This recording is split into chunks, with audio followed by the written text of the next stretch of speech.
Hello and welcome to Milwaukee. My name is Justin. I'm the owner of Team 53 and I partner with Coach Dave Academy and Impel Motorsports to bring you this week's Learn to Drive video for C-Fix trucks at Milwaukee as part of iRacing's 2025 Season 3 Week 10 official series. If you guys can, make sure you hit like and subscribe. It does a ton to help our channel out.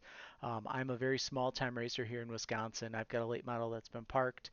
My daughter Sydney's been racing at Badger Kart Club and at Road America all summer long. She's been having a blast. I'm hoping that maybe next year we can build out a second cart and I can get out there and race with her, but we'll see what happens there. Lots of things to accomplish between now and then. This is a track, Milwaukee, that I've been going to since 1994, which kind of ages me a little bit, but I can remember going to the Goodies Dash series, I think ran here one year before the truck started, and then the truck series and what was then the Busch series, now the Xfinity series, running here on July 4th weekend to when the track was dormant to now we get a truck race and some ARCA race and some other stuff. Um, Long history here in Milwaukee, and I've seen just about everybody try and drive here. And what I'm saying is my way works for me. There's different ways to enter turn one. We'll talk about that in the video. We'll talk about why I choose the entryway that I do and why it works for me. And we'll kind of go from there. So let's head out on track. As we do that, we're going to talk about my friends at Impel Motorsports, impelmotorsports.com. They are a next level sim rig dealer as well as a Moza dealer. If you're looking to upgrade your sim racing experience, hit them up.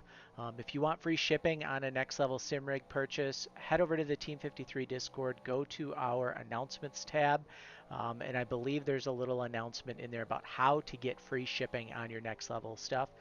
So make sure you reach out there. That can save you a ton of money. No tax for anyone that is outside of the state of Idaho right now with Impel Motorsports too, so that'll help you out as well. But you'll see here, we're going to take 2 laps here around Milwaukee just to really get some a head of steam here built and some grip into the tires. You're going to see me here slide the truck on exit a little bit and have to catch it right there. So felt that through my Moza R9, which I got from Impel Motorsports at impelmotorsports.com. Link is in the description below. We head up here high in 3 and 4 to get a huge run down the front stretch coming to our fast lap. We're going to get this fast lap going, and you can see here we are nice and tight here up against the wall. We're probably about a square off the wall. Yep, about a square off the wall. Nice and tight from the cockpit view. You can see it. And then we'll go down this front stretch. Now this is a little bit of an old scan of Milwaukee. So some things are kind of a little bit different. You can see here I'm dragging a little bit of brake here on entry, and then I'm bringing this truck in. I'm going to take a shallow approach to this corner. So I'm going to bring this truck in down here on this lighter gray part and use that black contact patch through the corner to help rotate the truck. Some guys will take a nice wide arc in and they're able to arc it around and get nice and low.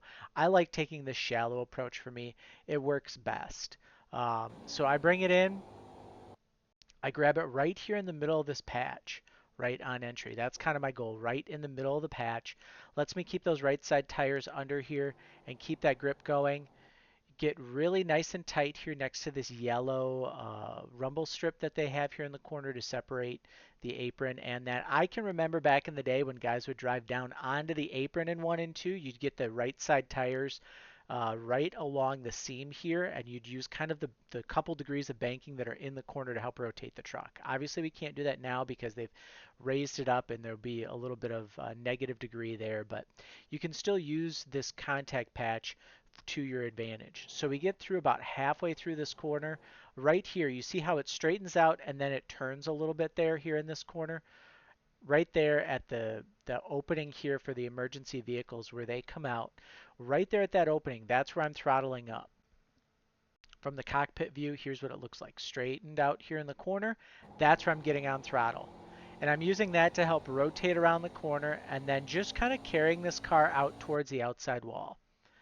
Get nice and tight here on the outside wall. We drive across the crossover down the backstretch, go back into the cockpit here, and we're going to start to set up our turn 3, and we're going to make it look pretty similar to 1. We're going to bring it in a little bit higher though. We'll arc across here, right here at the straight part of the corner where this opening is. That's where we're going to be bringing it down to get it low. We get it low here in the corner. Use that contact patch, and then right here, just before it bumps back out, as you get into that bump opening there, that's where we're really going to throttle up. Use that to get this truck loose, and then it's just a nice shallow drive out here on exit. You can see I'm kind of fighting the truck a little bit, but we just kind of carry that right out there. There's definitely a 29 in this truck. I think if I stick with it here for a few more laps, I can probably find it, but we got pretty close to it there. So we will take that and roll with it. So let's go inside the car for a lap presented by my friends at Overdrive Racing Oils and Lubricants. They are an independent AMSOIL dealer. I put AMSOIL in my personal car, so about 2 miles per gallon improvement. Make sure you use the link in the description below.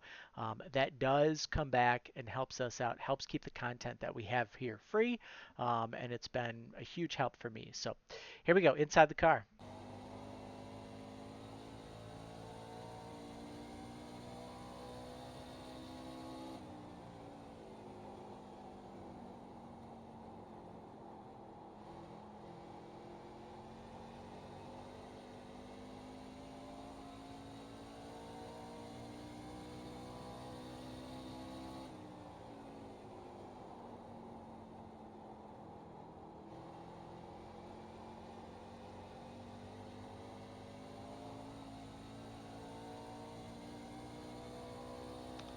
And there's our lap.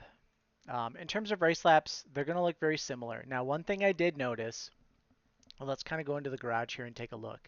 I actually ended up 2 percentage points down at a 58%, because what I did was I adjusted that in car once I got in and I was starting to make some race runs. So 10 to 1 plus 4, 58% front brake bias. This front brake bias is going to be key for you guys, because when you go into the corners and if you feel the truck nose pushing, like it just won't turn in, decrease your front brake bias down. So 58% is a good benchmark to start out with. You guys may find that you want to be at 56%, 54%, whatever that might be. And then remember too, in race trim, they're only going to let you reduce by 3%. So if you start out at 56% and you realize, oh, I need more, what you might want to do is set this at 53%, and then when you get in your car, turn it to +3, so it's where you want it to start, and then you have a full 6% to wear down over the course of a race run, in terms of stuff here. So just kind of keep that in mind. I'm starting mine out at 58%.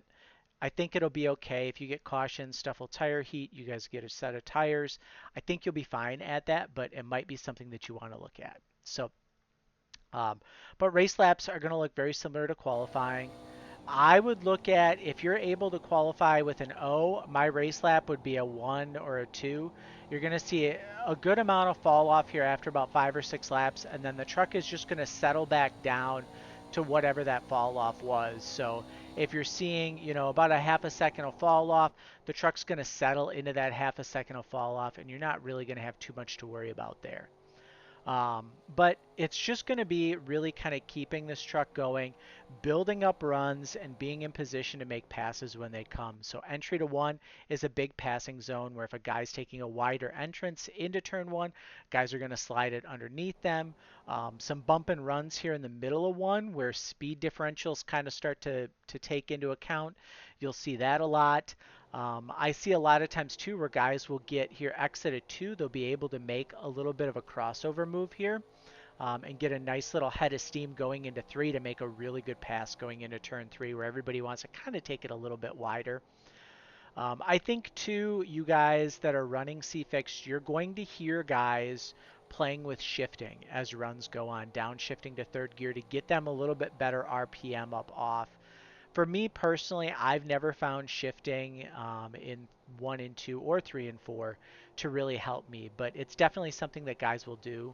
Um, you just really have to work with it and make it work, and kind of figure out where you're at with that. So it's just, it's one of those, like I said, where this week at Milwaukee, it's really going to be about running your line, not overdriving your truck, and really just having yourself in position for these races where somebody might slide up, like I did there, and you're able to stick your nose underneath them, or somebody pushes wide on exit as the tires start to heat up, and you're able to get in there and make a pass. I personally, I would look for, a little bit longer run in my race and really kind of play my lap times to make those passes late in the run. The other part too is that the outside lane really doesn't do a whole lot here. There's not a lot of grip out there. And with a 60 lap race, you throw in a couple cautions, you're probably not going to be looking at seeing a second lane come in very much, which is very standard for kind of a Milwaukee race in general. So if you guys have made it 10 minutes into this video, make sure you like and subscribe. Leave us a comment. Let us know how your race did. Join the Team 53 Discord, and we will see you guys in the next video.